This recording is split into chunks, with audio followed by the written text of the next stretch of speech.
Hello, everyone, and welcome back to Magic at the Movies, the official podcast of As Yet Untitled, where we talk all things movies, TV shows, and anything that takes our fancy that week. I'm your host, Joe, and joining me, as always, is my co-host, Robert. Good. Hi. There's every enthusiasm from you. It's sorry. I need you to bring more, something more. hello. I have like a witty anecdote near the start. Brings us into it a little bit. Did you know that bananas? You're not supposed to peel a banana from the top. You're supposed to squeeze it at the bottom and peel it from the bottom. 'Cause then you don't get the horrible black bit at the bottom. You just get a nice full banana. Something like that. Yeah, sure. Okay. Okay. Normally, if you just go for the top anyway, that you can avoid getting the black bit at the bottom. If you take the banana out at a certain point. Yeah. You're right. You are right. Yeah. And also, what's the top and what's the bottom of a banana? It's a cylindrical thing. Does it have a top or a bottom? It doesn't feel like it has a top or a bottom. It's not like an apple, which definitely has a top and a bottom. That is one of life's questions, I feel. One of life's great mysteries. Well, it's because... Also, when did people discover that you needed to peel a banana to get the actual nice tasting thing inside? Well, because the first person that probably took a bite was probably like, oh, the outside is bitter and not, but the inside is nice and fluffy and nice sweet. And fluffy. Yep, cavemen whoever discovered the first banana. I don't think it was cavemen. Where did these things come from? Well, where bananas are naturally occurring, so in South America, right? I would say. So and in tropical climates and the Caribbean, which is where we get our bananas from, because they're not native to the United Kingdom. But where did the first banana come from? Probably where they I'll grow find bananas. That out and bring it in next week. Thank you. You're welcome. Stay tuned for every week for more banana updates from Robert as he learns more about the world of bananas. Well, I'm just intrigued. Oh yeah, good. It's always good to be intrigued about things. Yeah. Can you get any different colours apart from green when it's not ripe? Pink? Pink bananas do not that was exist. just a game we played in primary school.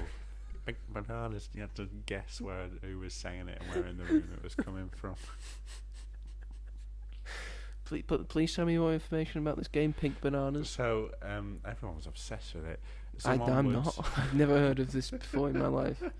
You played this when you were a child? Yeah, in primary school. Okay. Like at the end of a day on like a Friday or something. Okay. Someone would stand at the front of the classroom and have their back to the class, and the teacher would pick someone, and they would either stay in their seat or they'd try and secretly move to a different part of the room and say pink bananas in a stupid voice, and then teacher would go 3, 2, 1, and then the person would turn around and have to guess who did it, basically. Right. And it was fun. We loved it. Sounds it, yeah. We should play it for children. sometime. With just the two of us. Could get quite Short confusing. game. Short game. Take it in turns. Again and again. But then again, it's still too... Anyway, welcome back to Magic at the Movies, everyone. Thank you all for joining us once again. Yep. Today we'll be talking about Springsteen, the latest music biopic about the boss himself, and then maybe we'll be talking about some other musical biopics. And a TV show. And a TV show. What TV show? Oh, we'll talk about that as well. Yeah, we'll talk about that as well.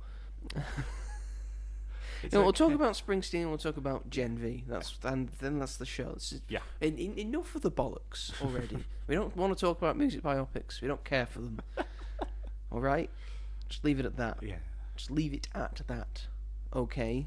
Is that all right with you, Robert? Yeah. Is that all right with you? Yeah. Okay, good. It's fine. It's fine by me. We'll move on then. What have I done? Nothing. I didn't say you've done anything. Why do you think you've done something? I always think I've done something.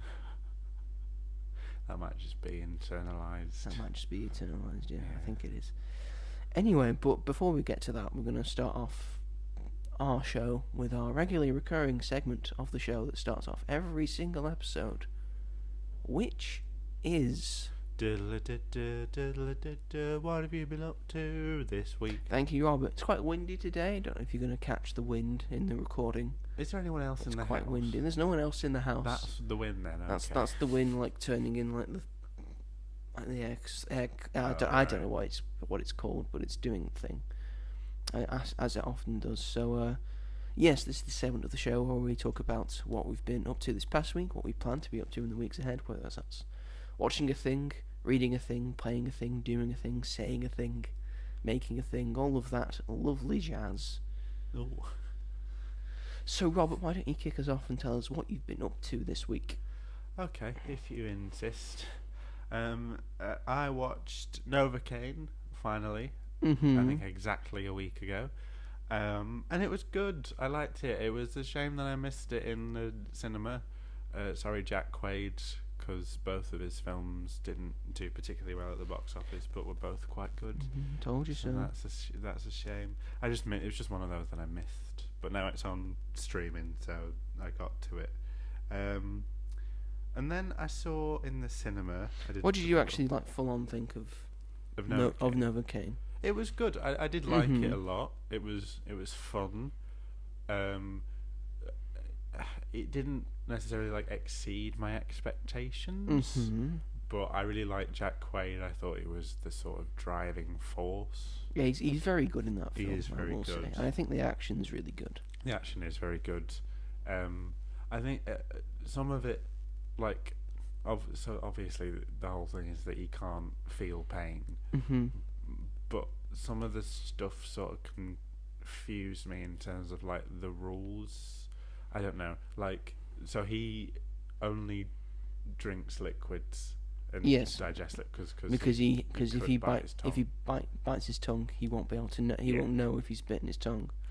Yeah, and then there was, I can't specifically remember, there was something else that happened, and I was like, oh, I don't know. Great, this is great information I'm getting from you here, Robert. It was just one of those films. It's like I didn't like necessarily think about it much afterwards. I was like, that was a fun time. It is a fun, yeah, it was, yeah, it was a fun time. Yeah. I didn't see the twist come in.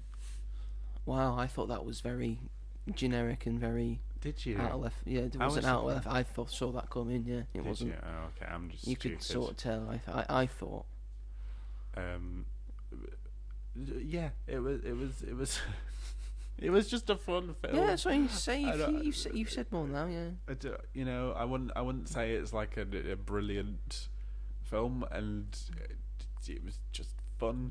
And I know a lot of people, like film bros, get angry when you just say a film's fun, and they're like, "No, how can a film be fun? Yes, it's supposed to be art. Art can't be fun." And it's like, fucking hell.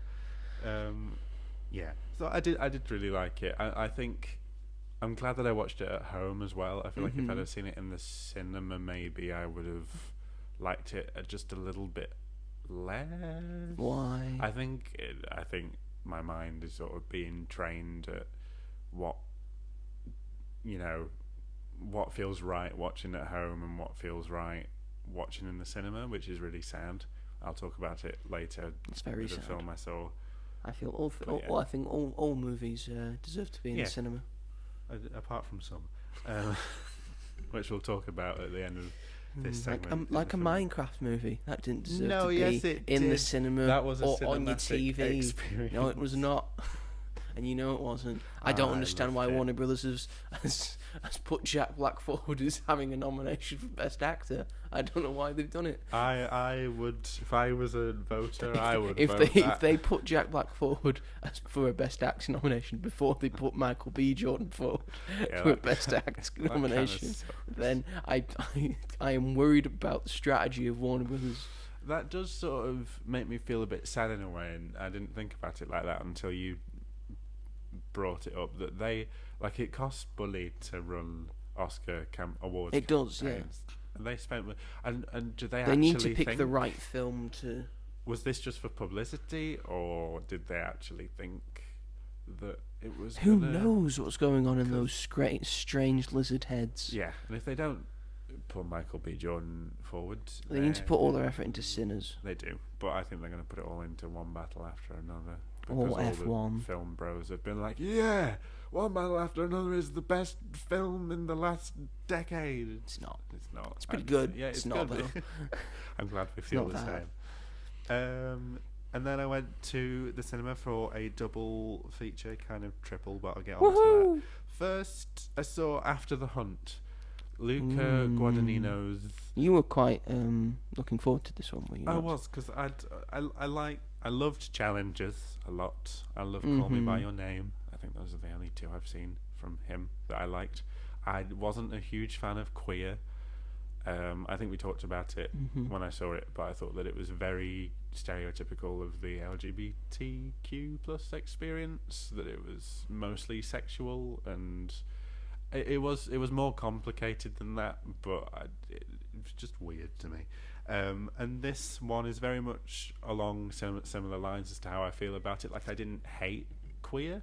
I thought it was like okay, but when I give something 3 stars on Letterboxd without a heart, that means I'm not impressed. And that's what I gave After the Hunt, which has been a film anyway that hasn't been well received really by anyone. I've seen the occasional person that's liked it and sort of vouched for it. The film has a lot of ideas that don't particularly go anywhere. I mean, some do, some don't. It's kind of hard to describe what the plot is, in all honesty. Julia Roberts, Andrew Garfield, Ayo Edebiri, It's a stacked cast, yeah. It's a very good cast. Julia Roberts is a psychology professor. Ayo Edebiri is in her class, and they have quite a strong bond. Andrew Garfield is a training professor at the university, and they all get on really well. Something happens where Ayo Edebiri's character is assaulted, and it's sort of about the speculation and how rumours and lies and can sort of ruin a person's life, and yeah, like it's a very interesting concept to explore. Yeah. But there was a point in the film where I was like, why do I care about these characters? Because they're all sort of terrible people. They all sort of are out for themselves, and there's no sort of humanization in them. There is at points. It's really hard to explain. I went with a friend, and we were talking about it after that. We just didn't know what to make of it, because there was like obviously a lot there, but also not a lot there. And again, it's just just ideas that didn't. It's a lot of things thrown at a wall, but it doesn't make it cohesive. Yeah. In a way. Yeah, is that what you're trying to say? I think that pretty much sums it up.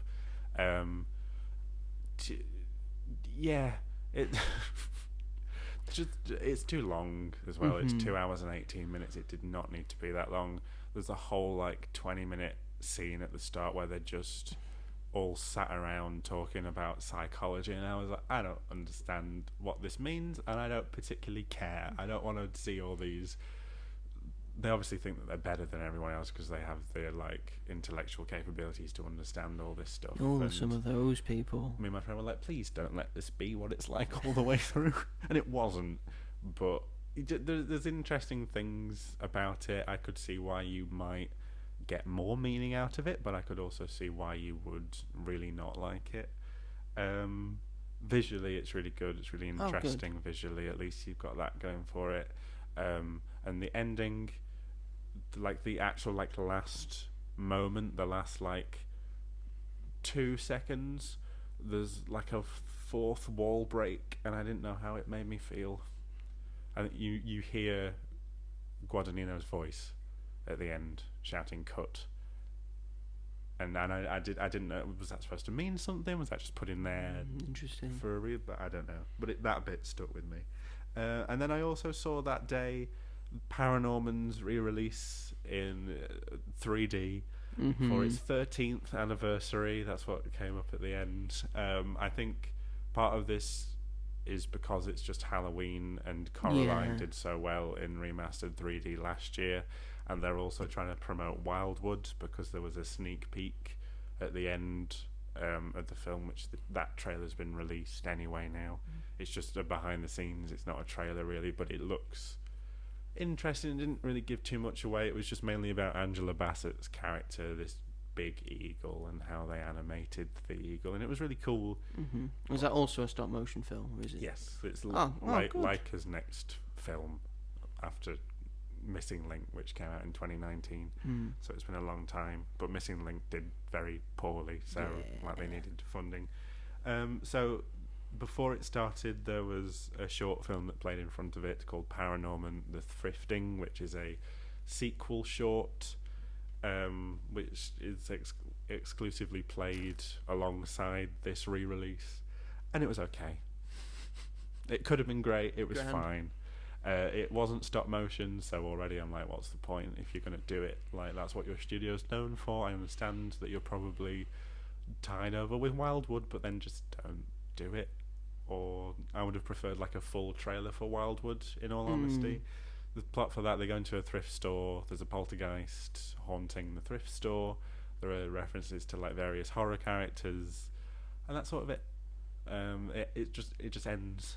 There's no sort of narrative conclusion. It just ended. So that was a bit disappointing because I was quite looking forward to that. But actual Paranorman itself is a great film. Still just as good. Yeah, very underrated. I feel. Was this the first time you've seen it on the big screen? Yes. Grand. I only actually saw it for the first time last year. So yes, it's the first time. Well, yeah, but I couldn't remember if I'd seen it in the cinemas or not when I was younger. I feel like I didn't. I can't remember.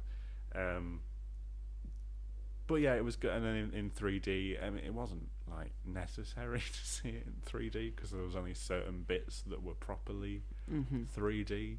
But it was just fun to see it in cinemas, and it's a great film. You saying that this has come out, they've just re-released it into cinemas, and it's only on its 13th anniversary, which is a nothing anniversary. We all agree. Yep. And most of the time we get the classics back into cinemas these days. If they're on a big anniversary, like Back to the Future is coming into cinemas end of this week. Yeah. Because it's on its 40th anniversary. Yeah. Big deal for Back to the Future, but I want them to stop just doing special re-releases just because it's an anniversary of a thing. Yeah. I think if you want to get more people into the cinema, you just need to bring back some classics. You just need to have a specialised month when you just show some of these things. You show new stuff, and then you also have special screenings because it's, I don't know, because it's Halloween and it's October, so you show spooky films. Yeah. And you show Christmas films in December. You have a sci-fi month. You have an action month. Yeah. You have a thriller month. A musical month. Yeah.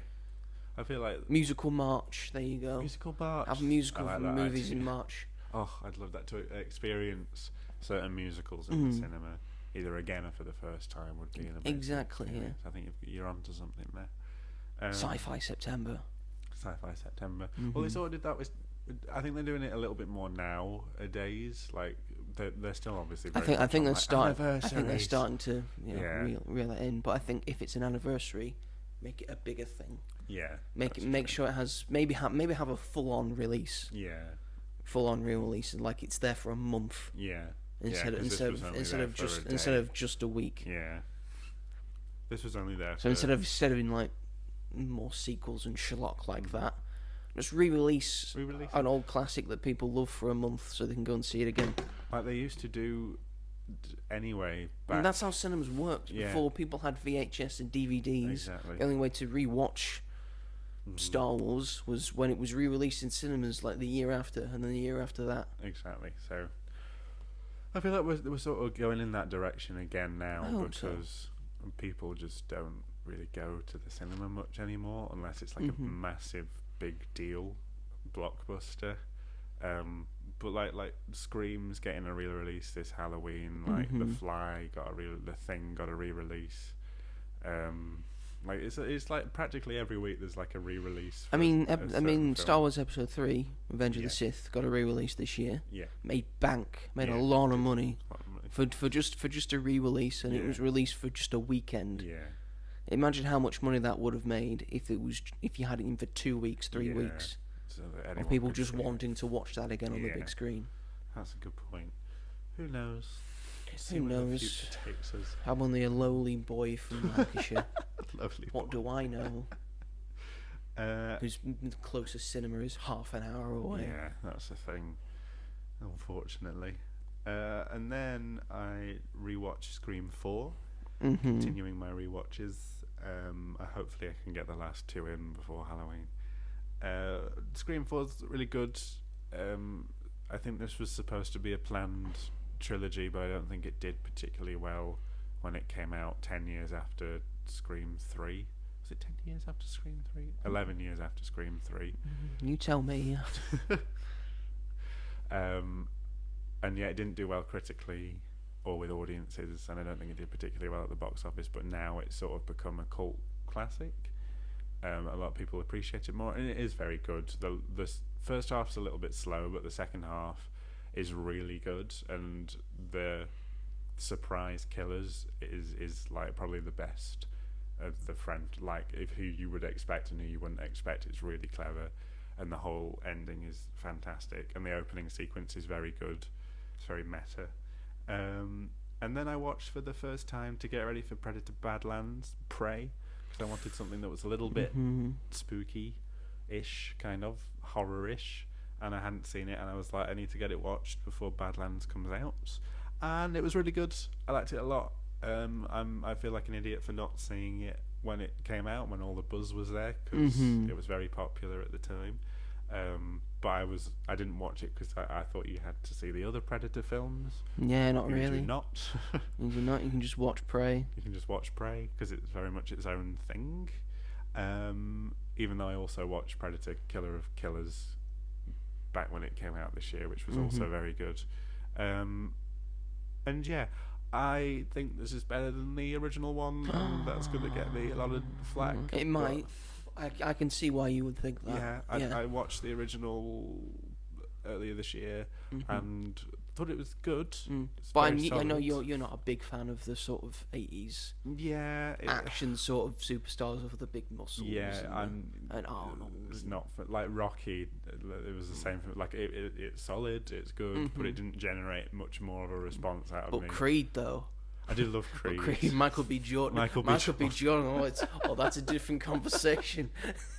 Well, I'll see Michael B. Jordan have his kit off. Ooh. Well, to me, Rocky is just this man walking around.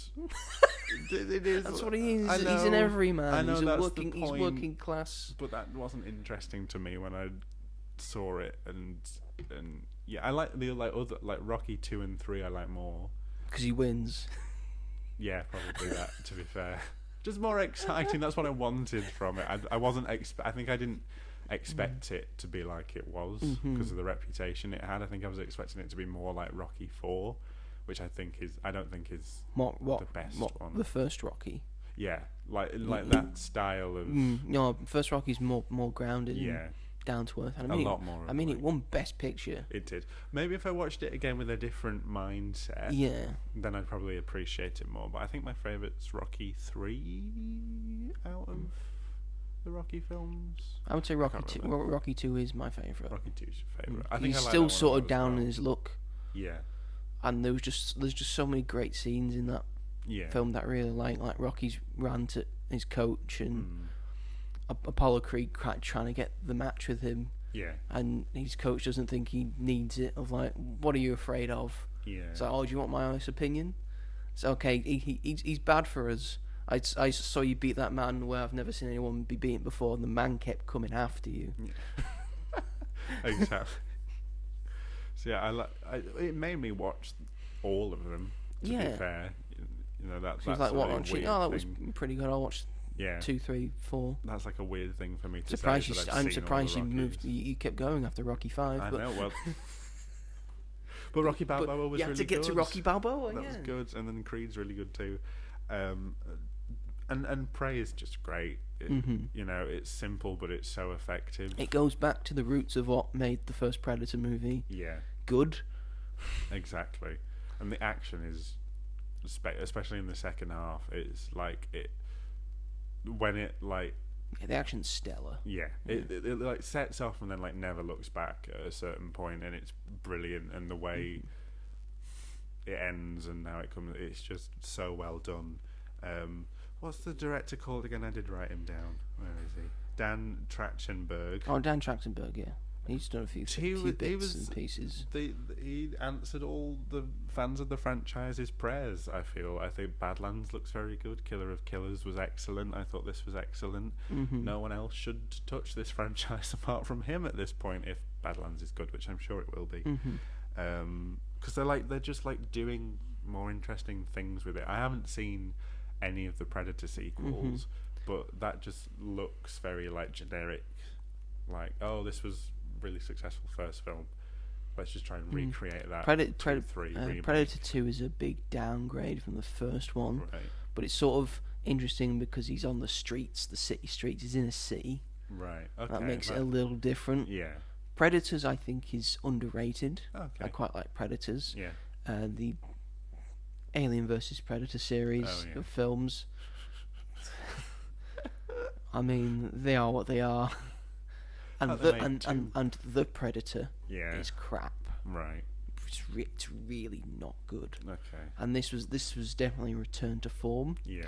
I like the idea that you probably wouldn't know that this is a Predator movie because of the title, Prey.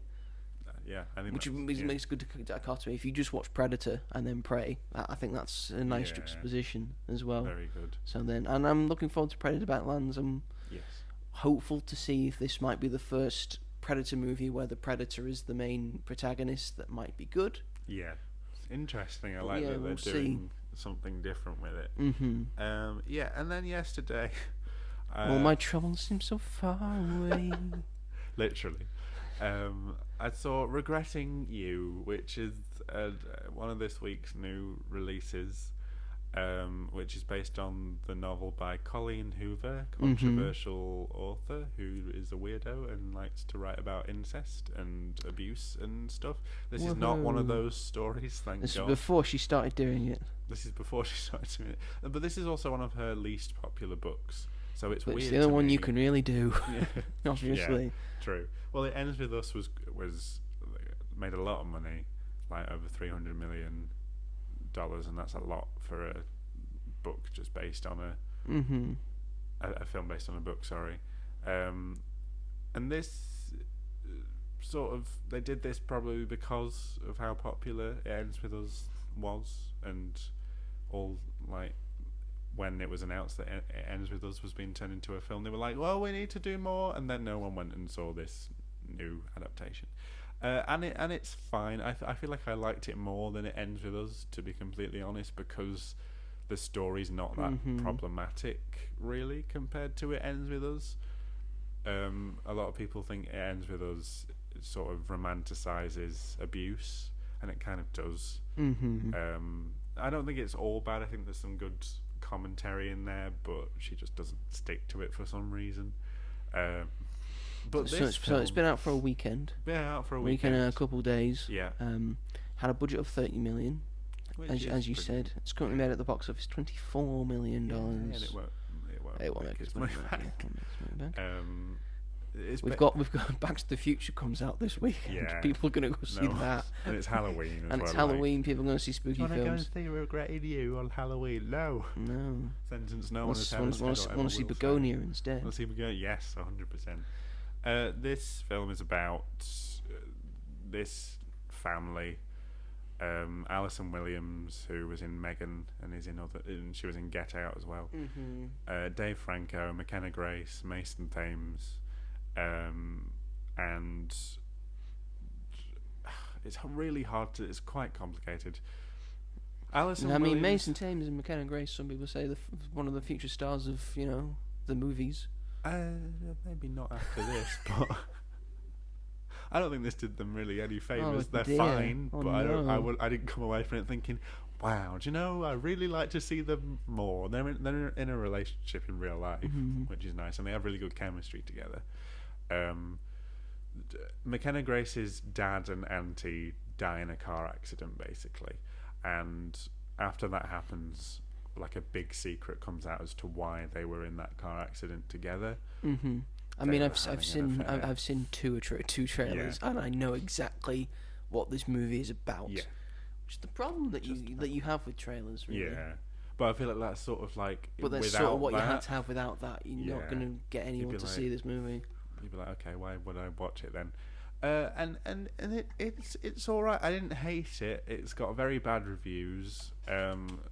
But it's just, you know exactly what you're gonna get with it. It's not anything. It's a Ron great, Seal but it job. wasn't- Yeah, exactly. It's just, if you're into that sort of stuff, then you'll probably really like it. I liked it more than I thought I would, to be honest, because I quite enjoyed the characters, I guess. Like McKenna Grace and Mason Thames's relationship and how it builds is like sickly sweet, kind of. It's not horrible. You know, it's just typical teenage drama. And How old are yeah. these two? 17, 18. But you know, how old are Mason Thames and McKenna Like Grace? 20 Yeah. something. Mid-20s. But you know, he's same age playing- as us. Yeah, but he's playing Hiccup in How to Train Your Dragon, and I think he's really good in that. And Hiccup's supposed to be like 16, something like that. So you know, you can sort of suspend your disbelief. He was one away from having 3 #1 box offices Yeah, in that's a good point. in a year. Last person to do that was Jim Carrey. Yeah, he's got 2 out at the same time, I guess, with Black Phone 2, which I will not watch. But you know, this was fine. I know why people aren't seeing it. A lot of people are still going to see Black Phone 2 as well. They So are, I think because they've it's like they've the made only a horror film. yeah they've made a good choice of like releasing it a few weeks before Halloween. And it'll probably do really And well this people weekend. are keeping going watching it. I know it will do well this weekend. Yeah. This film should have literally come out like when Predator did for like counter programming. I don't really know why it's come out at the end of October. I guess they're like, autumn, and November's also autumn too. Oh, no, it's also autumn. Yeah. It's not. and It's it's not, not an autumn Christmas film. yet. It's not Christmas yet. But It's yeah, not I have to put Christmas movies in like mid-November. Yeah, so that they can So play people through. can the play film. through. That what Christmas Karma is it called? I think so. British film that looks awful, but I'm really excited to see it for that reason. It's a musical with Pixie Lott and music by Gary Barlow and Hugh Bonneville's in There's it. also as a that ghost. British like reinterpretation of A Christmas Carol. Yeah, that they do all the time. But it's from the director of Bend It Like Beckham, so that makes me a little bit more excited. So you know, we need more Christmas films. But regretting you in cinemas now. Well, there's some annoying teenagers in because it's bank holiday, and it's just the 3 teenage boys that clearly had no interest in the film whatsoever. why were they there? Left 40 minutes in, thank God they did. But for that 40 minutes, they were just like throwing popcorn around each other, and it was like, why are you here? Why have you wasted your money? £7.95. I mean, like it's not a bad price, but it's also like Bargain a these considerable days. amount. That's true, especially in America. You went Why all the was way that to there? America to watch this. Wow, I meant to say that's commitment. I meant to say compared to America. So that pissed me off because I was just like, there are other films you could have probably seen and enjoyed, but you decided to come and see this and piss around and waste your money and time, and that annoyed me. So yeah, regretting you. So that was me. I feel like I've seen quite a lot. What about you, You've done a lot, sir? you've done a lot of stuff, haven't you? Just watched a lot of A stuff. lot of stuff, yeah. Before we get to the 2 things that we've both done, Aye. I've been doing some things. Tell us about the things you were doing, Bob the Builder. All right.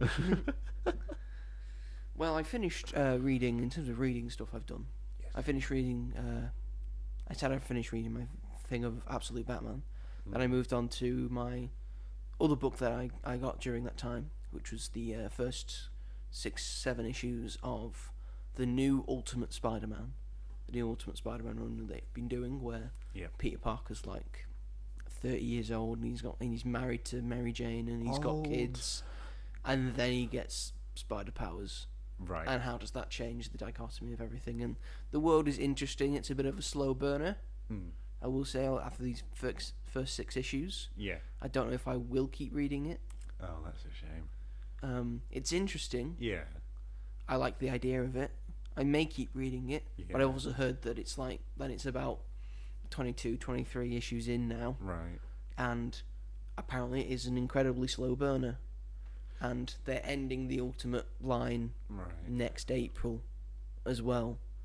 That's So quite if things are not wrapping up with this series, then what's the point? I don't know why they're wrapping it up and ending it, because people are buying it. Yeah, but if it's just that you don't really want, They're doing a an slow ultimate burn. endgame sort of Right. cataclysmic event, I think, and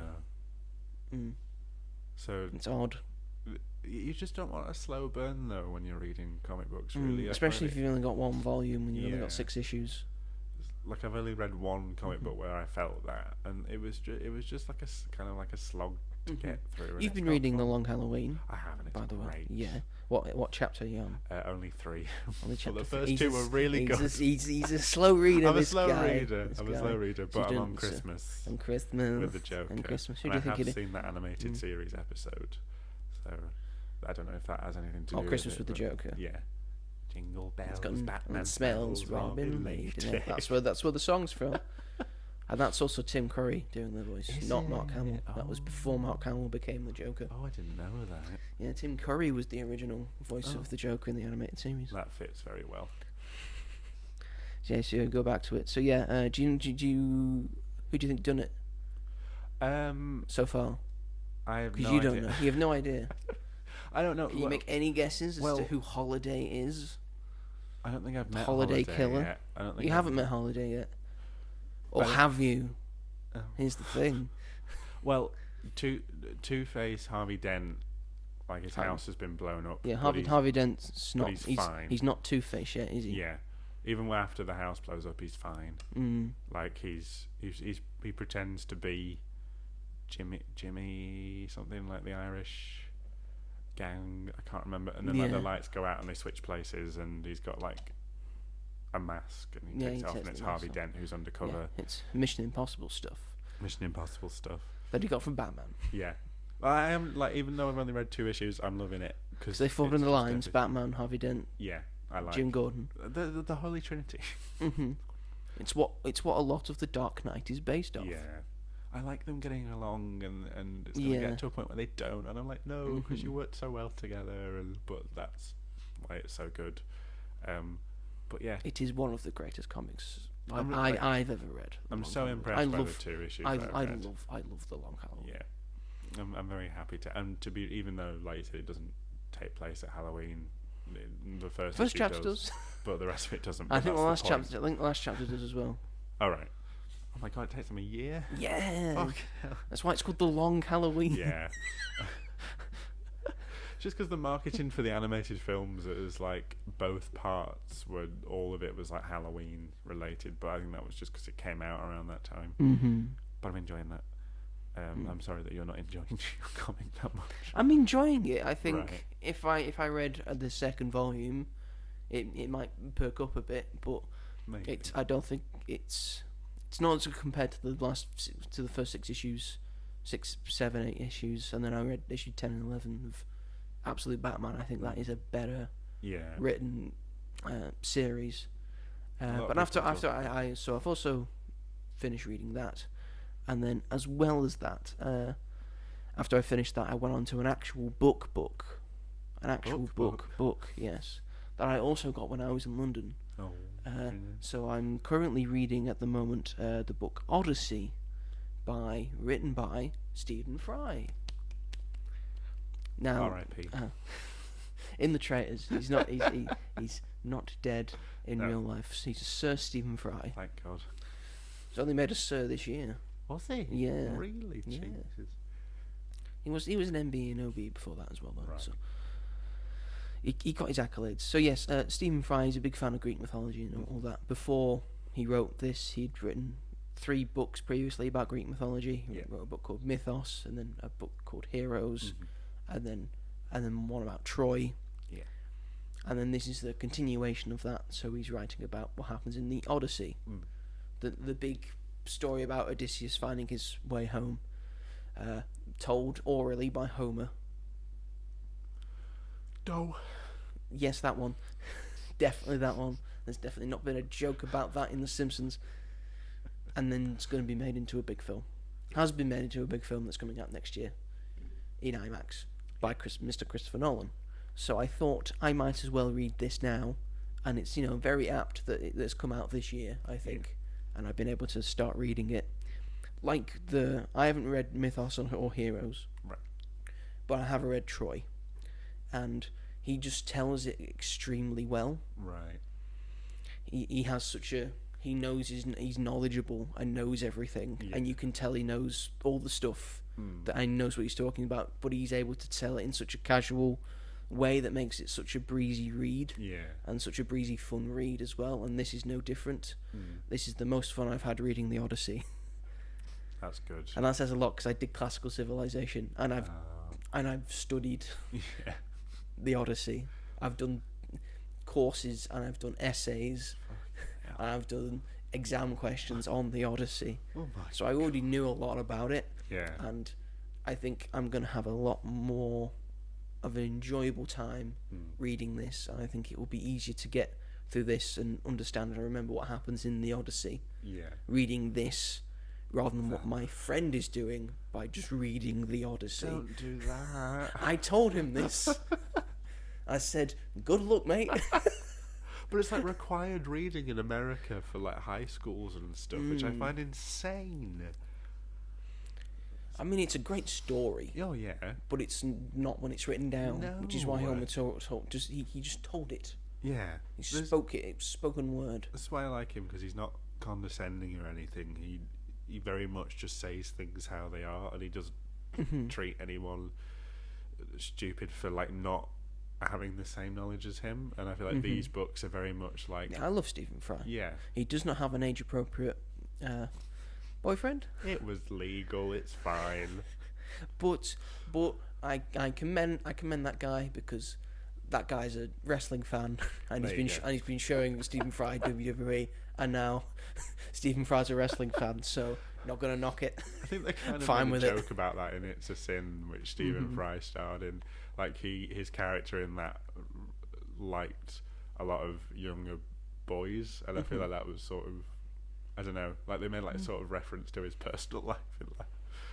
Yeah, he's fine being being mocked, embarrassing himself, making an ass about himself. He was a comedian and an actor, so I think he's fine with it. So I do like Stephen Fry, and I'm greatly enjoying his telling of the Odyssey so far. I'm only 50 pages in though, so we'll see. But I think it's going to be just as fine, and all the stories of the gods and all that, and he doesn't make them sound. He sometimes makes them sound booming and boisterous and saying the things, but then he just sometimes makes them sound like us. Of saying, I want you to do this. Why am I doing this? This when Hera's going to Zeus. I need you to cast waves over this person, send lightning bolts down. I don't care. It's like, but they're telling me to fucking. Leave me alone. No, that's not fair. They've already lost. Trojans have lost. Leave them alone. I don't care what they've said to you. No, we're going this way. It's final. It's done. Go away. That's how that.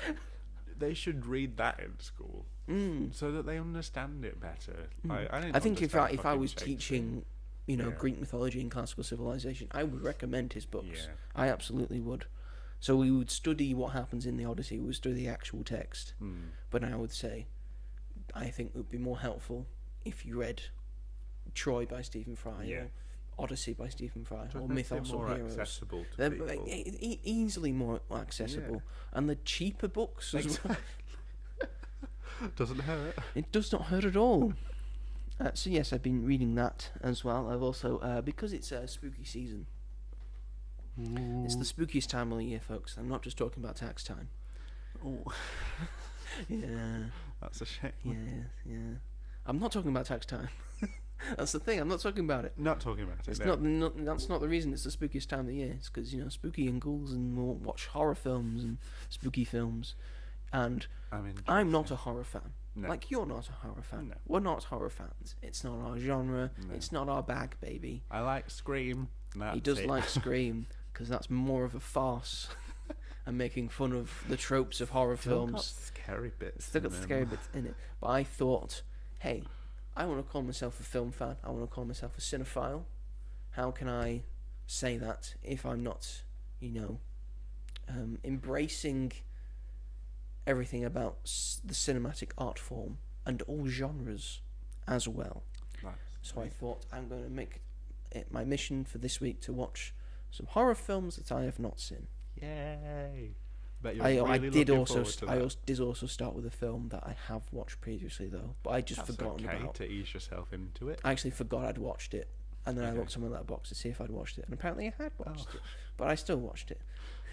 I started with, this was on the Sunday night, and my dad wanted to watch a spooky film, Oh. and for some reason, he said, I want to watch a film that terrified me when I first watched it. I want to watch The Omen. Are you aware of The Omen? Yes. The film from 1976, the original The Omen. Yes. This has been on my radar for a while, and I'm always like, do I watch it, do I not? It's about a couple who loses their baby, Yeah. but they don't want the wife to know, so they adopt a newborn, which turns out to be the Antichrist, the son of the devil. Yeah. And all the things that happen as he grows up and he gets like to a ripe age of 4 or 5, and then some mad shit starts happening. Mad shit goes down. And I understand why it's very tame Right. for the time that we've all watched now. It came out in 1976.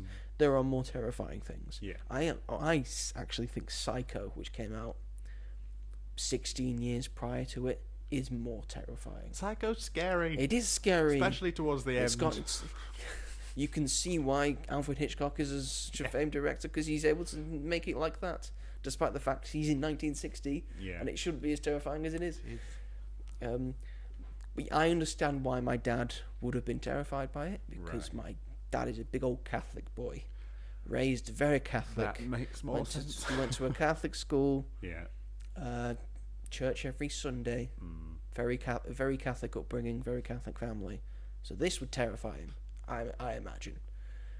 Oh dear. It's very it's very all religion based and all that, and the Antichrist and stuff. Yeah. It is though also sort of pro-life Oh. in a way, because there was a thing of his wife is now pregnant with an actual one of their kids, Right. and the devil and the Antichrist is going to do his utmost to make sure that kid stops living. Right. Because if that child is born, then he will no longer have power over the family, Right. and therefore will not gain all the power. Okay. So he wants that baby gone. Yeah. The baby gone, and then the wife is having feelings of, she knows she's pregnant but she doesn't want the baby, she wants an abortion, I don't want another baby. And then the dad, who's figuring all of this out because he's the main character, is figuring out, no, we need to keep the baby. And he's the main character, so I guess the thing's pro-life. It's got some classic old school actors in it. It's got I think Gregory Peck's the main character. Don't know if that is. I'm sorry. You'll know Patrick Troughton. Yes. He's the second Doctor, and he's in this as a priest that's gone mad. I actually want to watch it. Yeah, Patrick Troughton's in it. A sort of sweaty priest that's like, oh, you're doomed. You must listen to me. Even though I'm not putting in eloquent sentences that would make me not believers. He sounds like the one from Curse of a Were-Rabbit. Maybe that's what he's based off. Probably is. Beware the moon. None wrestling. It's all in here. None wrestling. No, not that. Oh. But yes, The Omen, I thought it was, for the time, I would say that's a pretty good film. How scary is it? Depends if you hate dogs or not. Oh. It's got a lot of very scary Rottweilers in it. Oh no. And Are there any jump scares in it? No. Oh, thank God! I'll watch It's it. more sort of psychological, sort of, I'm fine with that. horrific thing. It's just and all jump that. scares. That's all I can, because I really want to watch the new It series. Mm-hmm. But the first two Like It films, it's Welcome to Derry. that one. First two It films I really like, but they're full of jump scares and really scary jump scares. And this is a series of that, which I'm watching with my friends on Halloween. The Tim Curry one or the Skarsgård one? Skarsgård. I can do the Tim Curry one. That's hilarious. That's hilariously done. Skarsgård ones are I really like them, but they're scary. So yeah, that's the only reason why I hadn't seen The Omen, because I'm always like, I've heard that it's like quite tame, but if there is a jump scare, I'll never forgive the people who told me it was tame. So maybe I'll just... And the first Omen that came out last year, it's meant to be really good.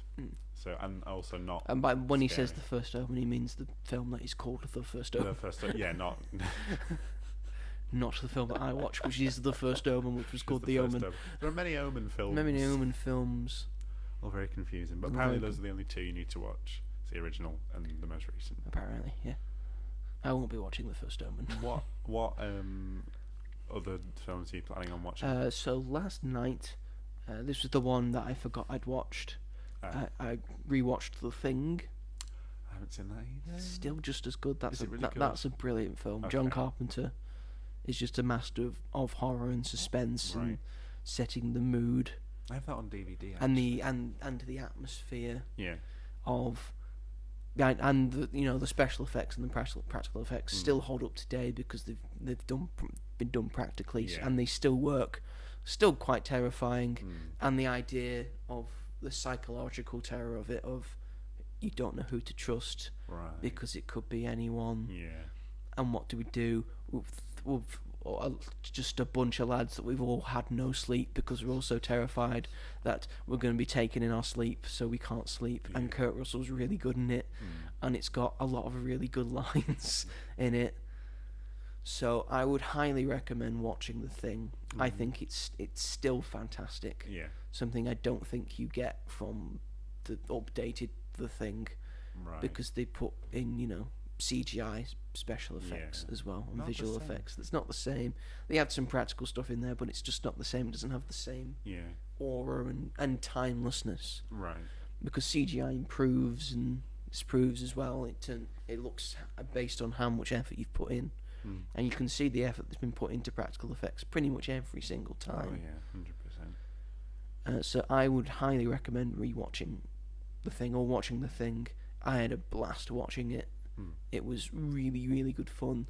It's not as horrifying as you think it is. Okay. It's a horror film. It's definitely a horror film, but it's really good. And I think it felt a lot like The Traitors at some points because of the idea of who do you trust, and who's a traitor, who's the thing. And maybe Joe Marler just needs to take a flamethrower to some of these people to see if they're traitor or not. Should do another remake and have Joe Marler star in it. That I would watch. Him and Jonathan Ross. That I would watch. And so for the next week ahead, I'm planning to watch all of the original Universal monster movies that I've not seen. So The Invisible Man, The Mummy.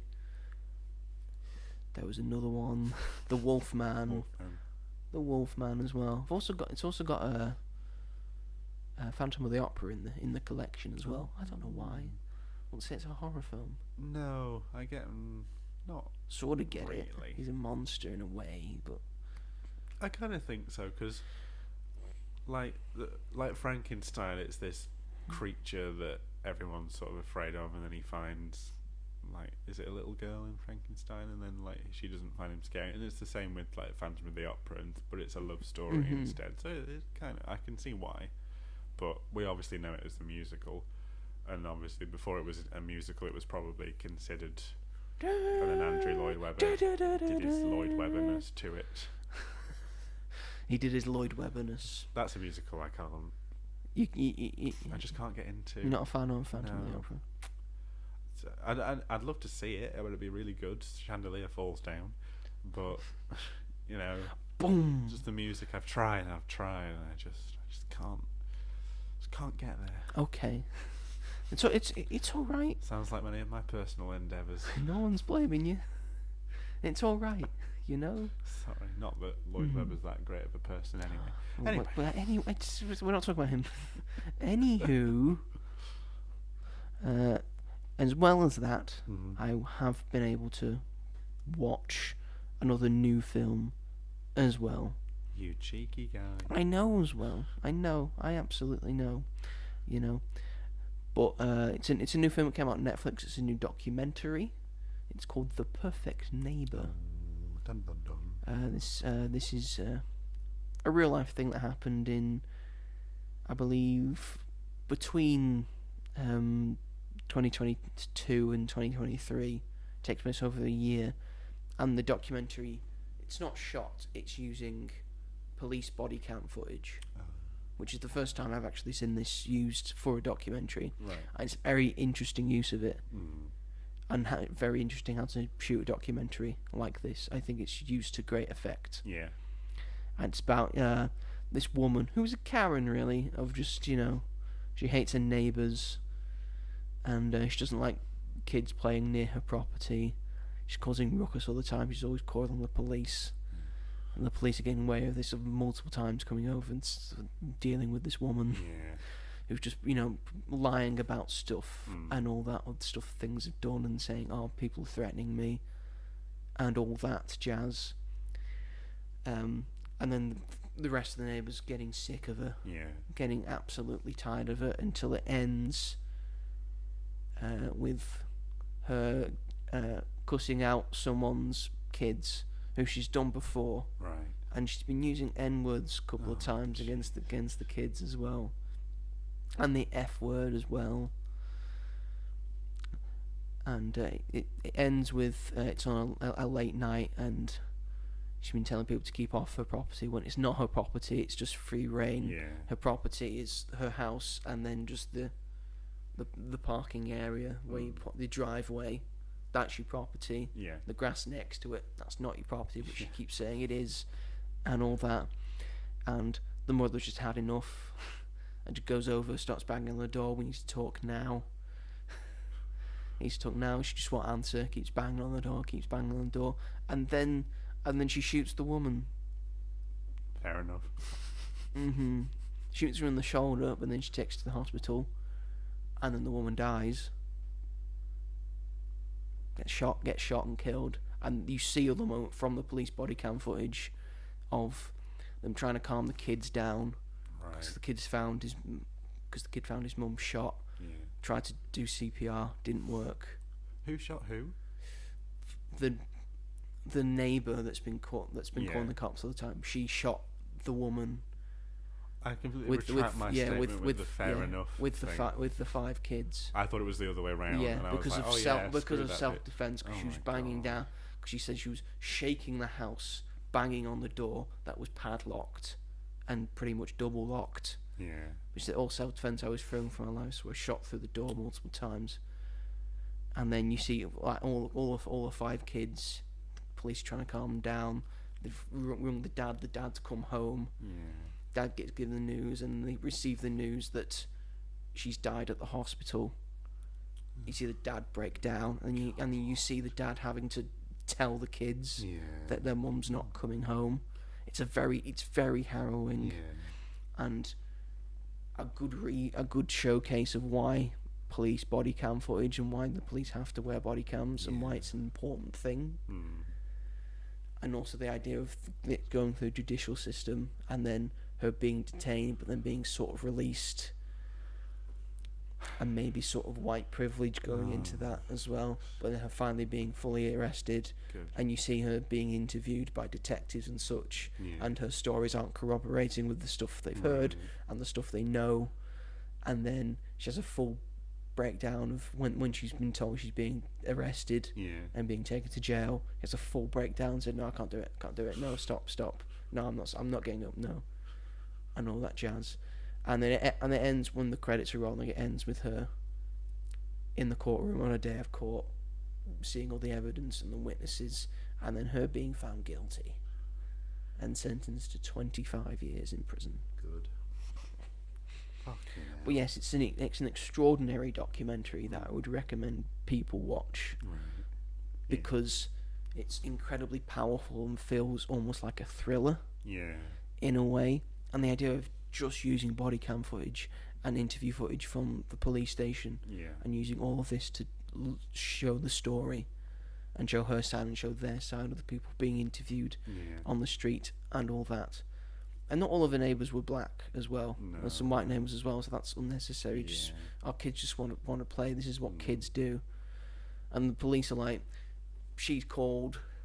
We have to answer. We have to respond. We understand.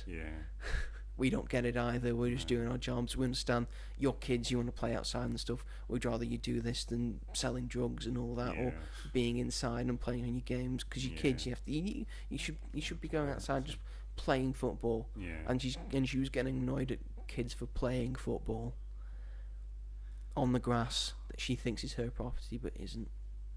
Jesus Christ. So yes, this was directed by Geeta Gandbir, who has won multiple awards, including Emmy Awards and Peabody Awards for her documentary filmmaking. It was, it was released at Sundance. Right. Got it released at Sundance in January. Yes, I would check it out. I think this is a great movie. Oh. Yeah. At least justice was served. Justice was served, that's true. But Jesus Christ. Yeah, but those 5 kids,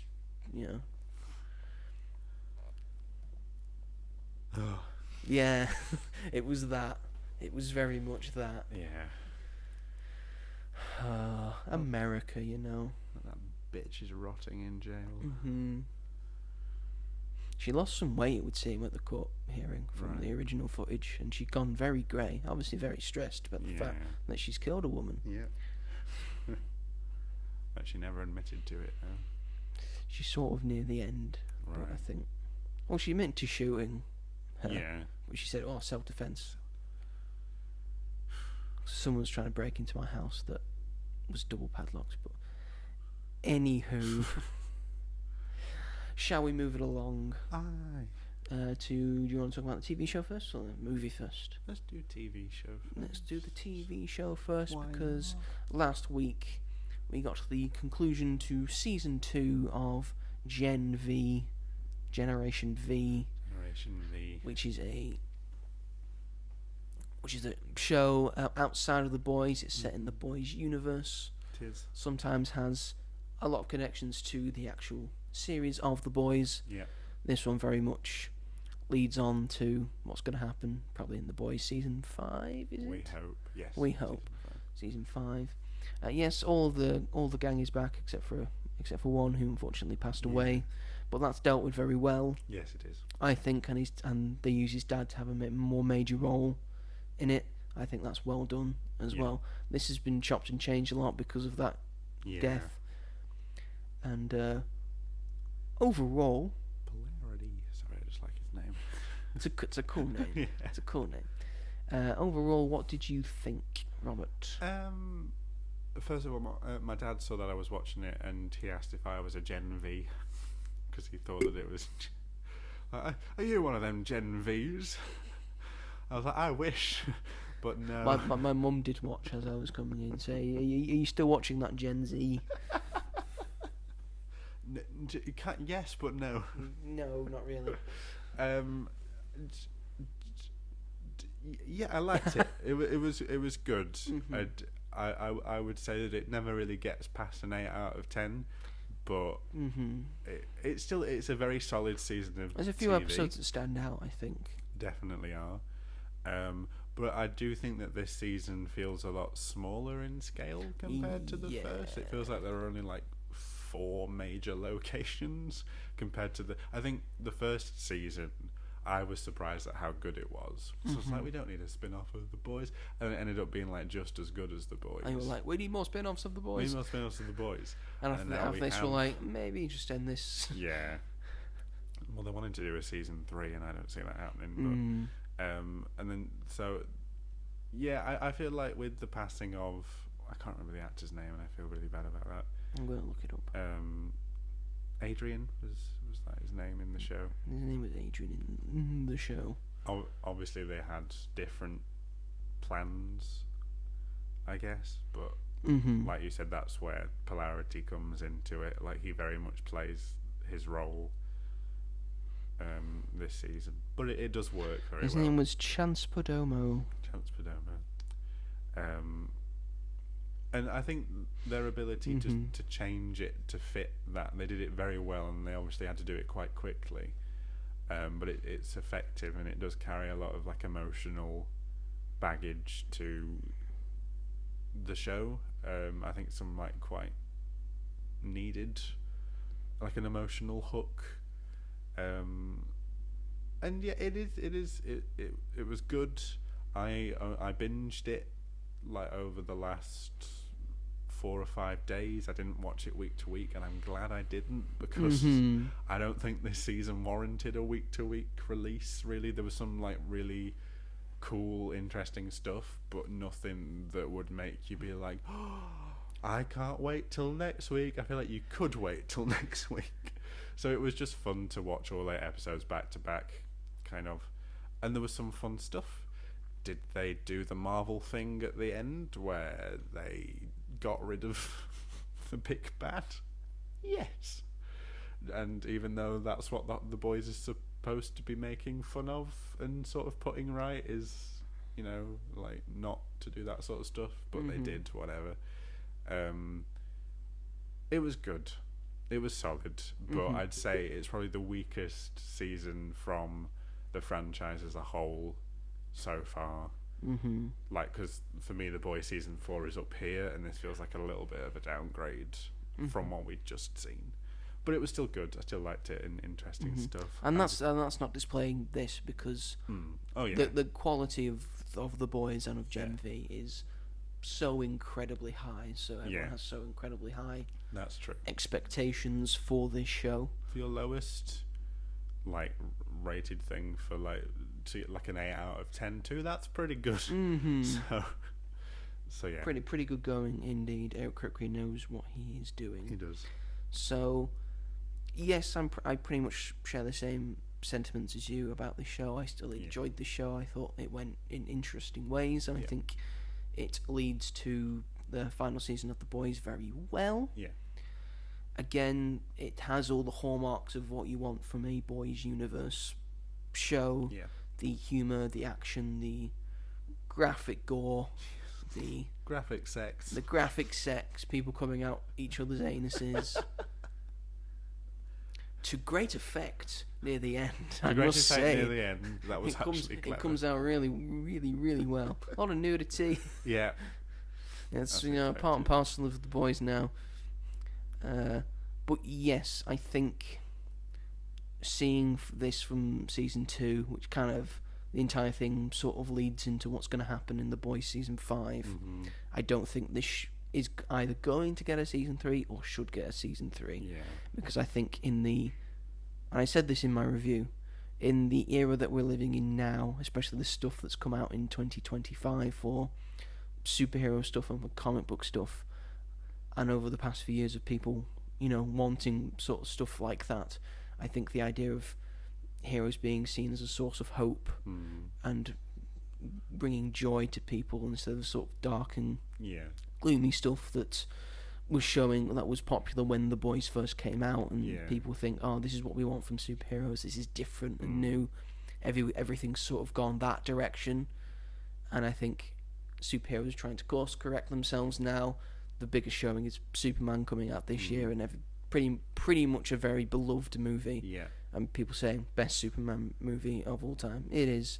Agreed. In my opinion, and still my film of the year. Yeah. I think people are wanting to see more of that from their superheroes, and especially from the Superman type. Yeah. Which is what Homelander is. He's the Superman type that is the villainous thing. So I think people want to see a happy conclusion to the final season of The Boys. Whether we get that or not, we don't know. Who knows? I think people want to see this thing concluded, and I think it's run its course. Yeah, I don't think they should. I don't think we need any more of it. I know they want to do more spin-offs for certain characters and certain things. They're doing a prequel. But I don't think they can now. I think they've lost the time to be able to do that. Yeah. Maybe they're doing a throwback with Soldier Boy. The Soldier Boy, yeah. Stormbreaker. I can't remember. Whoever she was called before she was Stormfront. Yeah, Liberty Bell. I think it might have been. That was it. But yeah, I still enjoy this series. I still enjoy this world. This very hateful and dramatic and violent world. I think it makes for great television. Definitely. And I think they've done the comic so much better than the comic ever was, because the comics it's all right, but it's Yeah, not the best. Yeah. They've taken that 1,000-fold, and I love all the characters.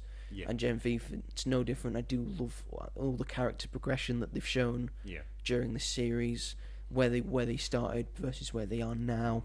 100%. I think it's tremendous. Yeah.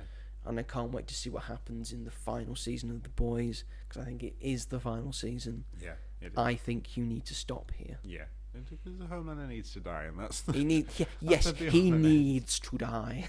Not all these people like, oh, he's such a good character. What the fuck are you don't gonna do have with to. him? You don't have to go full goody two shoes. You don't have to No. put him in prison. No. You can kill him. He can have an extremely violent death. If it just doesn't kill him. happen, then what have we been building up to? You know, like This season of Gen V has built up Maria as a superhero that is of the power level of Homelander. and it's literally been talked about that she has the capabilities to take on, because they're part of the same. They're part of the same program. Though they're the only two survivors, apparently they are the most powerful super beings in the world. So if you're gonna do that this season and then not follow that up, if they don't, I'll be so upset. Like, genuinely, I think. Otherwise, why mention it? Yeah, she's a brilliant character that's been written excellently, and to build her up this way, and to literally mention it in this season, and to have that cliffhanger where we assume that they're going to be a big part of season 5, but then they said that, like, you don't need to watch Gen V to understand the boys or like still enjoy. And I'm like, well, what we doing? You're doing what Marvel does. Stop it. The whole point of your existence was to combat all that stuff. Yes, you need to singularity it now. You Exactly. need to cut off the head of the snake. Yeah. You need to end it. But that was the thing. Before it gets too out of control. In season 1, they had Kate and I can't remember the character that sees puppets. I can't remember his name. They were in season 4 of The Boys, but they were in the background. It was a small role. So if you hadn't seen Gen V, it wouldn't have mattered. Asa Gurman, he plays Sam. Sam, that's it. I like Kate and Sam. I think they did a really good job of turning them back to the good side. But that just makes me nervous that they're just going to sideline them again. Here, like, you can't do that to Marie. Like, you just can't do that. Especially how you used her. Built her up, and having the two characters from The Boys being involved right at the end, how can you not? So yes, because at the end they joined the Resistance, which had Starlight in it, and now also has A-Train in it. Well, he's done some problematic shit, but I'm glad he's trying to course correct. Apparently, sort of in The Boys now.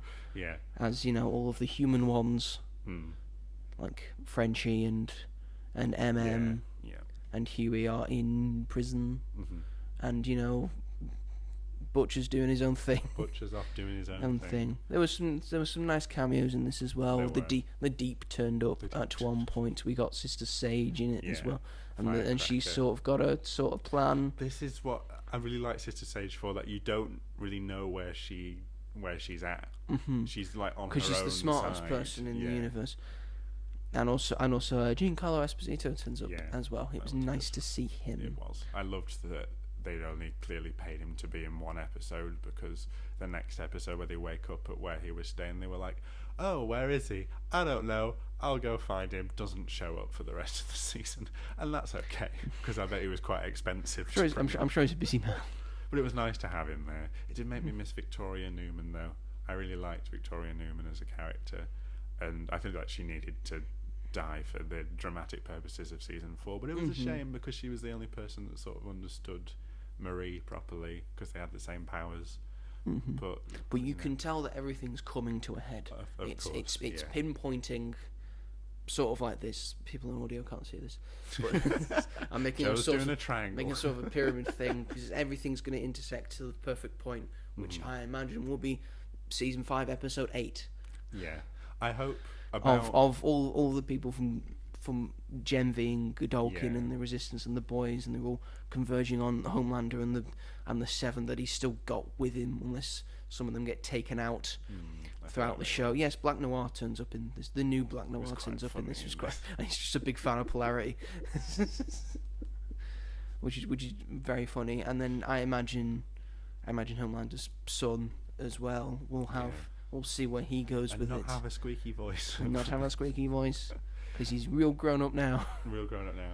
And I hope, like you were mentioning about how people are looking for more hopeful stuff from the superhero content. I hope that maybe this season 5 it will be very political, and I think at some points it will be very hard to watch because it very much reflects our own world. I mean, there's a lot of memes and jokes going on the internet right now of the boys' creators and writers having to keep continually rewriting stuff because the reality keeps one-upping them. That's so true, though. But I hope it sort of ends on a hopeful note. I would really love to see it end on a hopeful note instead of like an end tease where, oh, they're still alive or whatever. Like, I'd love to actually just see them settle, and I'd love to see them just have that moment of recognition where they can just breathe and get on with their life because of all the shit they've been through. I think like that would save it for me if that's how it ended. But I'm very excited. It's one of my favourite shows. I love it. And it was a good season, and it did its job of making me excited for The Boys season 5. I am excited for The Boys season 5. That'll be probably a big highlight going into 2026. Yes, which is so diabolically close. It is. Oh my goodness. 2 months away. Don't say it. Don't even think it. It can't possibly. We've been doing this for over a year. We've been doing this for over a year. Over a year, this podcast has been going. I feel like I'm still the same person I was a year ago. Yeah, you look the same. You've not changed. Like what's wrong? Sometimes you got to do some personal growth, Robert, and you don't seem to have been doing any. I'm aging gracefully. That's true. You still look like a child who's pretending to be a man. Yeah, that's true. That's very true. Your height is the only thing that's helping you. Yeah. If you were small, people would think you were a child. Yeah. He's growing a beard because he's like not growing a beard. I just can't be bothered to shave. Stubble. He's got stubble. Just haven't shaved today. Anyway, yes, that's Gen V season 2. V. Shall we move along to the big movie of the weekend? I put it in quotation marks, folks. Superman ain't got nothing on this film. Oh yeah, this will be the film of the year. We might get some awards, you know. I hope not. I hope not either. Yes, because Springsteen, Deliver Me From Nowhere, came out this past weekend. It is another music biopic that no one asked for. Even probably Bruce Springsteen fans, all about the boss himself, Bruce Springsteen. It is directed by Scott Cooper, who has directed Crazy Heart, Out the Furnace, Black Mass, The Pale Blue Eyes, Antlers. So, films. I know Pale Blue Eyes because it was on Netflix.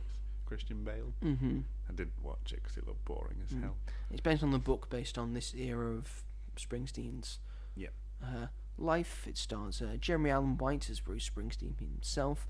It's also got Jeremy Strong, Paul Walter Hauser, Stephen Graham, and Odessa Young in it. So it's got a very good cast, I will say. It has a budget of $55 million. 55? $55 What? Why? million. What? Guitars are expensive. That must be. And obviously, that vocal coach was expensive. Oh my god! For Jeremy Allen White, of course. And currently, he's sitting at a box office of $16 million. Where's the 55? I don't understand that at all. Well, you don't know how much everyone got paid, do you? Yeah, but they're not that big stars. Jeremy Allen White. It depends. They have a lot of outside. I guess exterior shooting. We don't know how much that costs to shoot there and to close things down and all that to shoot certain stuff, and a lot of it's in New York. I don't know how much they're charging for people to for studios to shoot in New York.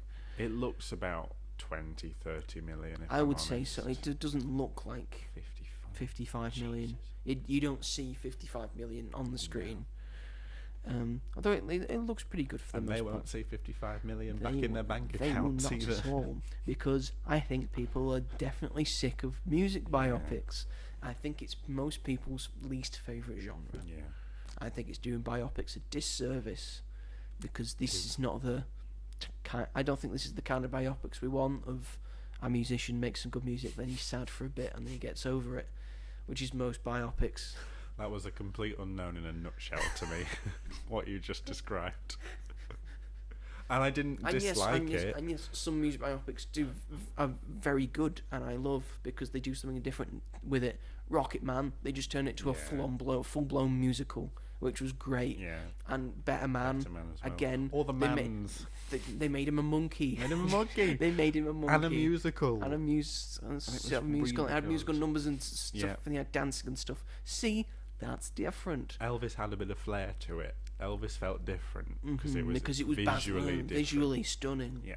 As well. Although Tom Hanks was weird as hell in that film. And you could sort of do certain things because Elvis was dead. Elvis was dead. Exactly. Was dead, and then you have to sort of certain things Mm. have to be approved by certain people. Like it was the same for Better Man and Rocket Man, but I think Elton John and Robbie Williams are sort of okay in themselves for it to go down certain routes. Of course. Which unlike Bohemian Rhapsody, which very three quarters of the band are still alive. Yeah.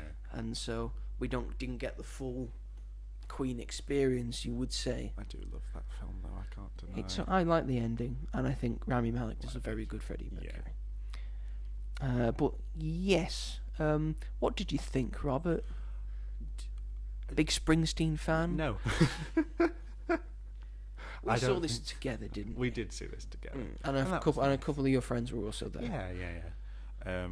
So that was nice. One of them, a huge Springsteen fan. And as we were coming out, he was being very pernickety about how Jeremy Allen White was playing the guitar. That's not how he does And it. I thought, that's fair. If you are a big fan, then I understand why you'd have those opinions. I would want to know. He seemed to think it was fine as a big Springsteen fan. I want to know what other Springsteen fans actually think about this movie. I think the thing with this is it's not about his heyday, really. It's about how he made one album, his most personal album, Nebraska, and that is interesting, going down that route instead of the typical, like... Before he got to his full-on Born heyday, in the USA. he got to his peak, So it was kind of nice to explore that. That's different compared to a lot of other biopics, but it still followed the same, at least for me, it still followed the same beats as he meets someone and then that doesn't go particularly well, and then he's having trouble with Linda in the studio, and then things don't go his way, and then he's all moody for a bit, and then he has like something turns that around for him, and then the end, and like that.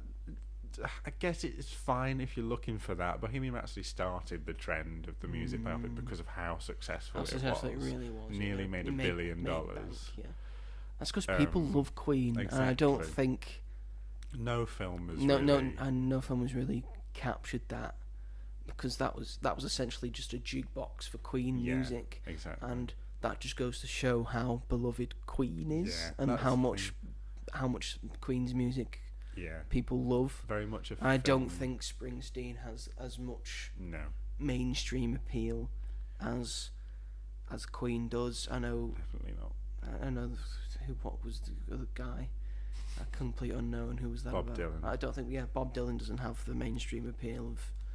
He writes a lot of good music, but he's not the best. Fuck off. He's not the best at his versions of his own songs. Are not the best versions of his songs. It's when other people sing them.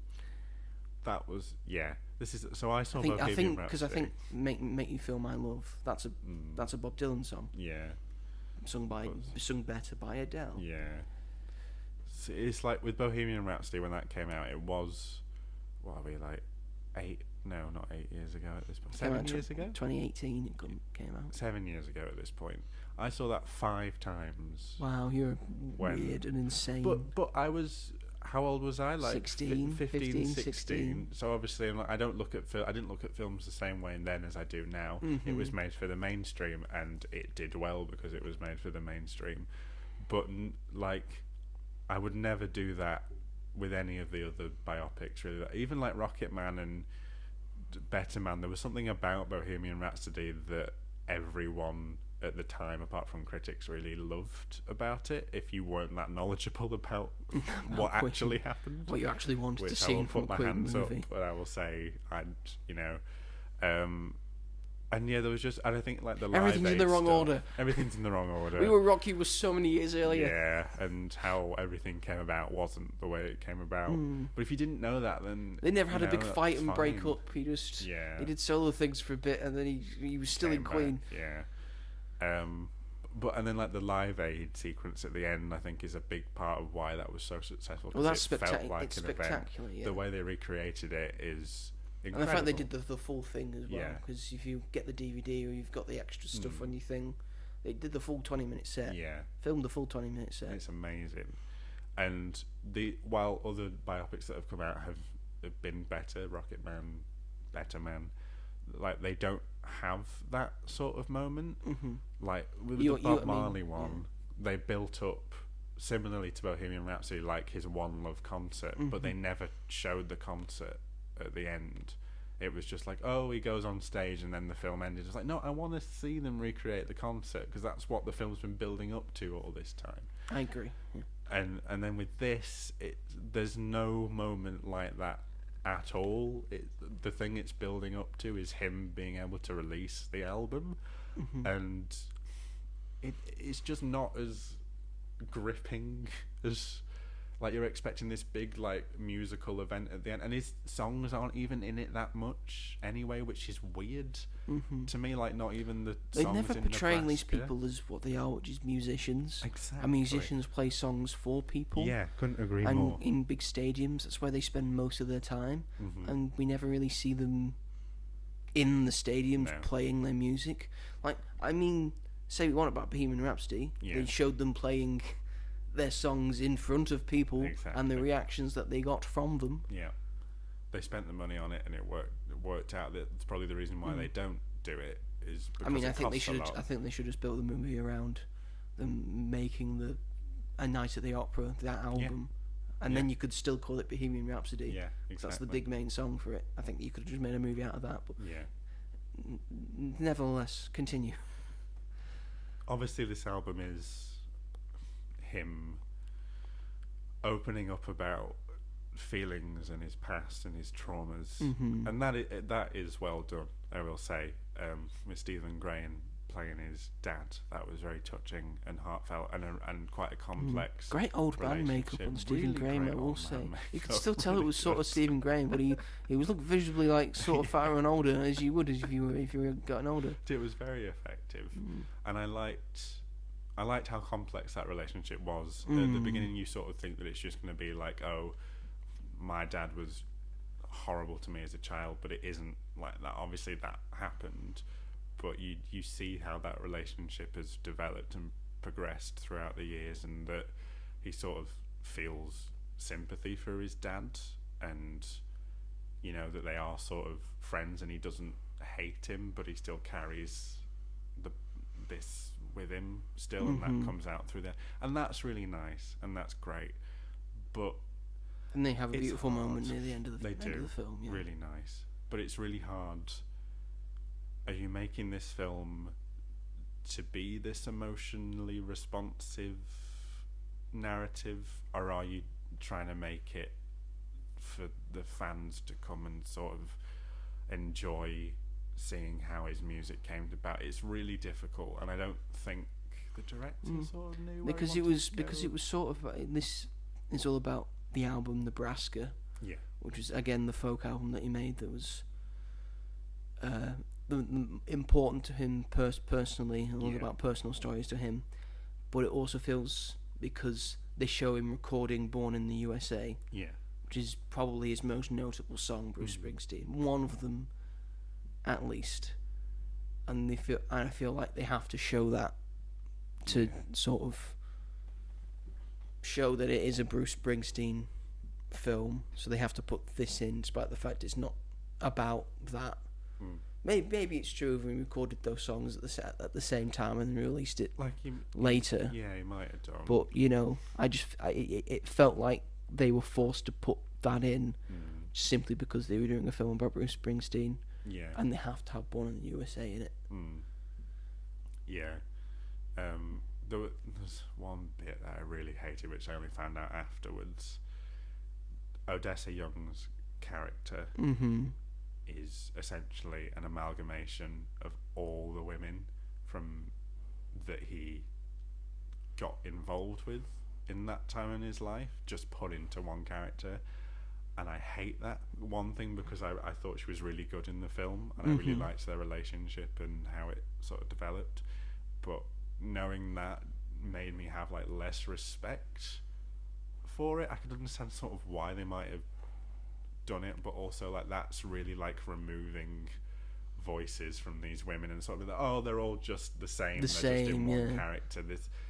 But then also giving a bigger voice to an abusive father, and not giving a voice to these women who were just like part of his life. Were probably like he did the thing where he got too scared and he like comes away from the relationship and he feels like he's not good enough and stuff. And it doesn't focus on his mum a lot either. It doesn't. You're it just seems like she's staying in an abusive relationship. Exactly. Yeah, you don't really get a lot about his mum. Just so that's something I just find really odd that they decided to do that. It just seems that it's like, oh, this isn't important, but we need like a romantic interest to keep people interested. How many women was he with at the time? Okay, we'll put all of them and just put it into one. They sat in a room and talked about that.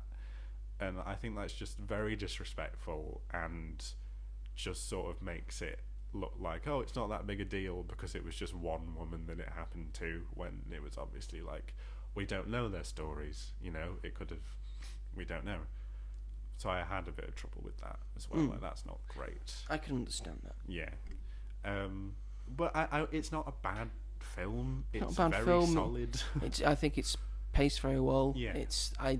Again, it goes for a very good idea of just focusing on one section of Bruce Springsteen's life. Yeah. So they're not, spread thin, trying to cover the man's entire career. Yeah. Because as we've seen from other music biopics, never ends well. No. It's never good, and I think the Michael Jackson biopic may struggle with that next year. Jesus, whose idea was that? Again, it's directed by Scott Cooper, who I've noticed. I've already done this. Well, that's the thing. It's hard to. It's a blend. So the actual story itself, to me, warrants more of a auteur director for a more indie film, but it feels like it's trying to appeal to the mainstream more, and it's putting them together, and it ultimately just doesn't work, and it's like we're struggling to talk about it, because we didn't dislike it, but it's hard to talk about because it feels like, like Sophia Coppola. We'll upset a lot of Bruce Springsteen fans. Yeah. I don't think he's as mainstream as Elton John. No. As Queen. No, definitely as not. Elvis. Yeah. As Michael Jackson. Yeah. Because Michael Jackson, despite how it will go on all the reshoots and stuff and taking the stuff out, I think that will still do quite well because it's Michael Jackson. And the music. If that's like as big a part as it was in Bohemian Rhapsody, then it will probably do very well, because that's why people go, because they want to hear the music, they want to see how it was created, well, to a certain knowledge. extent, yes. But yeah, it's again cast very well. I think everyone gives a stellar performance. I think Jeremy Allen White deserves very high praise for his portrayal as Bruce Springsteen, and he's doing all the songs himself. Yeah. This was coming from before he couldn't sing, and now he got the vocal coach, and now he sounds eerily similar to Bruce Springsteen. It's very good. Jeremy Strong's great in it. I liked him. I liked Paul Walter Hauser in it. He's got like a sort of small role. He's having a very good year of having small roles and stuff, and being very good. Naked Gun, fantastic for this. Again, we've said Stephen Graham, fantastic. Always great. Odessa Young, again, I really enjoyed. Yeah. And also liked seeing from seeing fun cameos and small roles from both David Krumholtz and from Mark Maron as well. Yeah. Who I know you're a big fan of. At one point, I didn't think he was going to have any speaking lines. I thought he was just going to be there, being the sound guy, saying, nodding and then shaking his head. But yeah, he was able to get a couple of speaking lines in there as well. God bless Mark Maron. I think he's finished his podcast now, but he had a very good podcast where he interviewed several acting stars and all that. So yeah, I think that again, for most biopics, the performances and the main performance is what makes this film. That's what you're there for. Yeah. Really. Again, it looks great. It's set in New York. The nightlife of New York is shown very well. It's got a lot of good moments when he's performing stuff and all that. Yeah, it's pretty good. If you like music biopics, if you're one of the few these days, I can't wait. I think you'll get a kick out of this. If you're a Springsteen fan, maybe you'll like this, maybe you won't. If you liked A Complete Unknown, I'd find it very weird if you didn't like this. But I feel like Complete Unknown has a lot of positive reviews and stuff. I feel like that was sort of the exception for some people. It was very big at the Oscars. It's got 3.7 on Letterboxd, which I just find weird. I liked this better than A Complete Unknown because I think something actually happened, and it was more cohesive because it was a smaller section. It told an important story, a smaller story. And he was just a more sympathetic. He's a nice person, is Bruce Springsteen. Bob Dylan was an arsehole. People always saying Bruce Springsteen, one of the nicest people in music. There you go. So there you go. Also, it focuses a lot on his mental health as well, and shows that mental health is important, and the idea of he's been told he's got depression, and he feels he's depressed, and he's told to get help, and then he gets help, and I think that's important to show that even he got help for it. So, and I said in my Letterboxd review, I use my Letterboxd review of it for that. Yeah. Of if you feel like you need to talk to someone and you're not feeling good, talk to someone, get yourself some help. If you feel like you need help, get it. Yeah. I'm a very big believer in that. Yeah. 100%. So overall, Springsteen delivered me from nowhere. It's not the worst music biopic. No. It's not the best. No. It's somewhere in the middle. Somewhere in between. Not quite beans, not quite peas. Something special in betweens. If you know that reference, I love you. You must love me then. But yes, is that the show? I think that's the show. I was going to mention something that I watched beforehand that I didn't mention in my. What have you been up to? Go on. Why not? Because it was a YouTube video that I watched. Oh. And I'm a bit late to the party, but because it came out 3 months ago. Right. But it's been going over my TikTok of people raving about this video and saying, I think it's the greatest YouTube video ever made. Oh my God. And after watching it, I think it is the greatest YouTube video ever made. What is it? It is by a guy. No, it's by a YouTuber called Ish, who does a lot of Minecraft stuff. Right. And he has done a video. He's got 1,000 of his subscribers and friends together. Yeah. To do the video is called 1,000 Player Civilization. Rich versus poor. I've heard about this. There you go. There you go. I think the actual thing, it's set over 10 days of people playing Minecraft, and 500 are on an island that is has rich and has bountiful resources and all that, and the other one less resources and less things to go on, and it's 2.5 hours. Yeah. Of pure majesty. It's cinematic in scale, and this is from Minecraft and just people playing Minecraft. I assume just sort of role playing, sort of doing sort of roles and stuff. It just works. It's incredible. I'm gonna show it you after this. I had a friend that recommended it and was like, "Watch it." Yes. I was like, "Okay, whatever." Minecraft video, it's such an incredible piece of both video making and filmmaking. I think he did it in 2023. Right. So it's taken him this long to fully edit it and make it like this. And I'm sorry I was late to this party. But now I am here. I will rave about this constantly. I actually, because you know I've got that list up of my sort of film award show that I'm doing. What are you saying, Joe? I've put this in the category for best animated film. Yeah, that kind I of... think this was incredible, and the idea of just role-playing a certain thing, just role-playing Minecraft, and it turning into such a thrilling and incredible drama. Well, it's Grand Theft Hamnet. Is it Hamlet?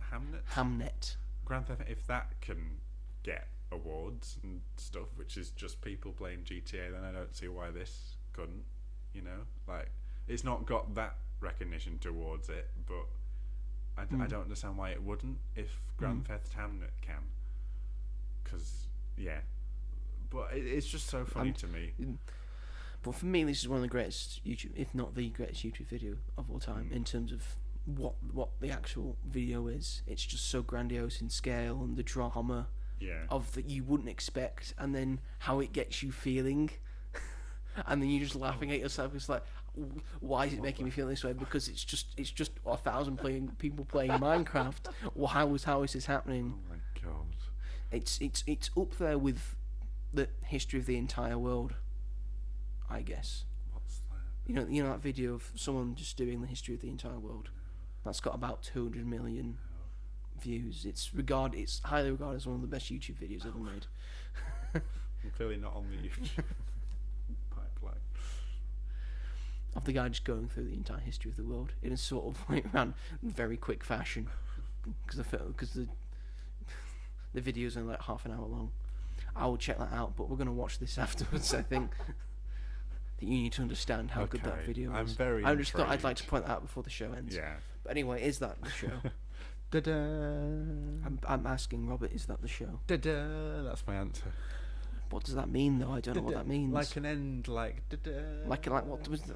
Da-da. Does that mean does I have to stop recording now? That's the end of the show. Can't say all the shit afterwards. What am I doing? I don't know what to do. I'm trying to add some pizzazz. You added the wrong pizzazz at the wrong time. You have to say that's the show. Is That's that the show, Robert? That's the show, and then you can add the pizzazz. That's right, we're the going to show. start again. Okay. We're going to start again. None of this happened. Reset your minds, ladies and gentlemen. Anyway, is that the show, Robert? That's the show. Da-da. This fucking guy, man. He doesn't know it, but I'm going to replace him very, very soon. I'm available for birthdays.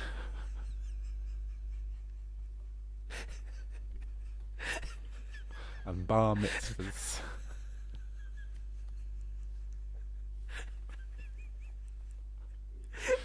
You'll find out all my contact details very soon. You know, gotta hustle. Yeah, you gotta respect it. You gotta respect it. Respect the hustle. Yes, thank you everyone for watching and listening to this episode of Magic at the Movies. We very much appreciate it. If you are watching this on the YouTubes, then feel free to like and subscribe to As Yet Untitled, and then push the bell notification so you never miss an episode. And also any of the episodes of the greatest things of all time that we've done, and any of the film reviews that I do on YouTube shorts. I've got a review out for Springsteen, Deliver Me From Nowhere, if you want to check That review's that doing out. quite well. It's got Is over it? 1,000 views. Does it? It does, yeah. Wow. I was not expecting that for that movie. That's every person that's seen that film, I think, that came to watch your They video. just wanted to watch my video. Incredible. Shows how much I keep track of how many views I'm getting. Yes, but if they want to listen to this on a podcast catcher of choice, Robert, Yeah. then where can they find it? Spotify, Apple Podcasts, Yeah. Amazon Music, Sony Podcasts, and wherever else they might get their podcasts. Thank you very much, Robert. If welcome. you want to get into contact with the show, ladies and gentlemen, we are both available on Letterboxd. I am Ginge101. Yeah, you are. I am indeed. You are Ginger, and you are. I am the one that. Sorry, we're off track. I am robonfilm.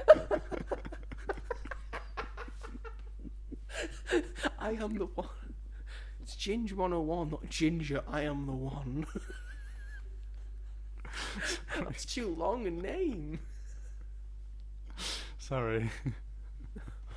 Yes, we're both available on Letterboxd there. Yeah. Also available on Instagram. I am the Mighty Joe 888. It's a different thing. Different It's not a thing. film-based thing, You've but gotta you be can in still the loop. you can still get in touch. I'm on that account as well. I know it may seem like someone else is on that account, but it's sort of me. Believe it. It's sort of him. me. It's a Jekyll and Hyde situation. Yeah. And Robert is Rob G. Hall. on Instagram. If you want to get into contact with us on Letterboxd and Instagram, leave a message, a good comment, a nice thing, a question you have for us, something you want us to cover on the podcast. Feel free to let us know. Yeah. Next week, probably Begonia. Yeah. I would say.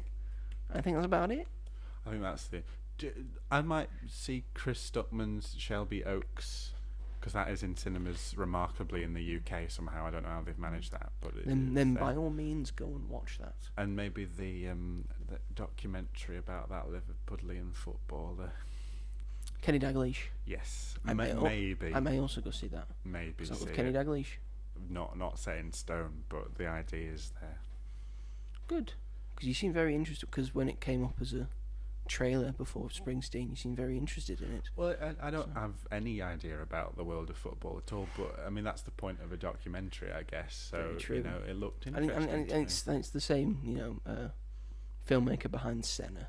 Yeah, Senna's one of the greatest documentaries ever made, I feel, especially about a sports person. So I've never seen it, but I should get on it. You should get on it. I don't care if you're not in the racing or anything. It's a good documentary. That's the thing, it doesn't matter. Yeah. It doesn't matter what you think. Anyway, yes, that is the show. Thanks, everyone. Yeah. Take care. And Happy Halloween. Happy Halloween for those who celebrate.